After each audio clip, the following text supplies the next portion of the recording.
Let's talk about the Chegg. So what happened with them, and what was your thesis there?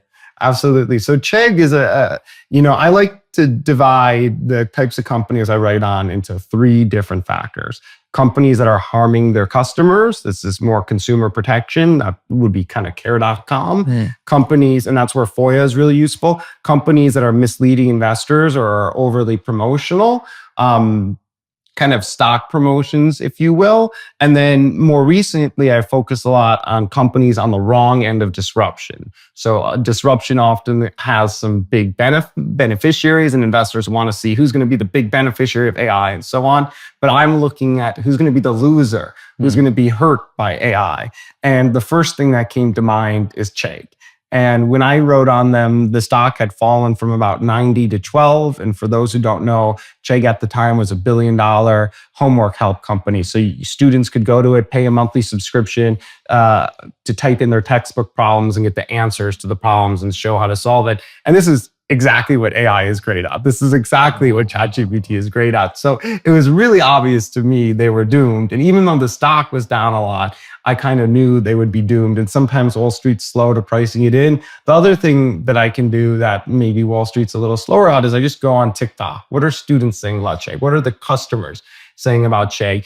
And you go, and students hated Chegg. There was this old thing where Chegg would report students who were accused of cheating to the universities and work to basically rat out on their own customers. And they ended that policy, but students hated them forever from that. And it kind of ruined their brand. So tons of students, there was no goodwill for the brand. And even though they were doomed from the competition, if you got no goodwill, you're going to be doomed faster. The other thing I noticed around Chegg is, so they're a monthly subscription business.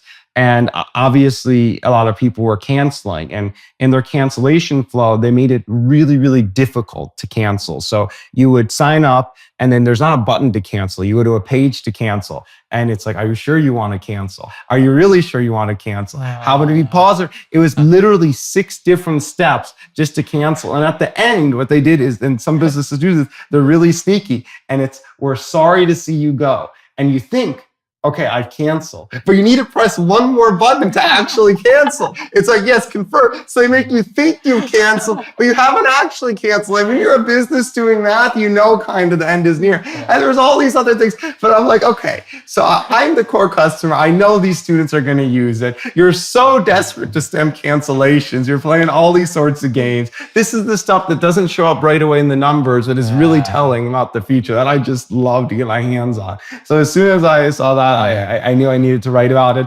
And you don't get brownie points, genius points for saying this company that's down a lot is going to fail, but investors can still make money from it. It's still a valid thesis. And the stock ended up falling 90% plus in the 15 months after my article. So that's one example of just identifying disruption. And, now I try to think who else is going to be AI losers. So maybe call centers are going to be hurt by AI, call center software companies. So it's a big thing I think about who's on the wrong end of disruption. And when you talk about, let's say, AI disruption, so are there any other examples you think that AI is going to replace these companies, or maybe these are some of the sectors that might get affected because of AI? Yeah, absolutely. So, another company I wrote on is Teleperformance. They're business process outsourcing and call centers. And this is very relevant for, the Indian audience, because these are big industries in India. And, one thing I've learned is all businesses will say they're going to benefit from AI. Chegg even said AI is going to help us, or we're going to, AI has hallucinations, so we'll make a tool that doesn't hallucinate. No business says AI is going to kill us. So including call centers and business process outsourcers, they all say AI is going to benefit. But whether or not that's actually true is a different thing. And I'm more on the side that I think call centers and business process outsourcers like Teleperformance are going to be hurt, because if you look at the core business, it's, paying people in developing countries, $10 a day to do this really work that oftentimes can be automated. So what I would do is I look at their customer case studies of what they do for their customer. I don't look what they're saying investors, but let me see what the customer relationship looks like.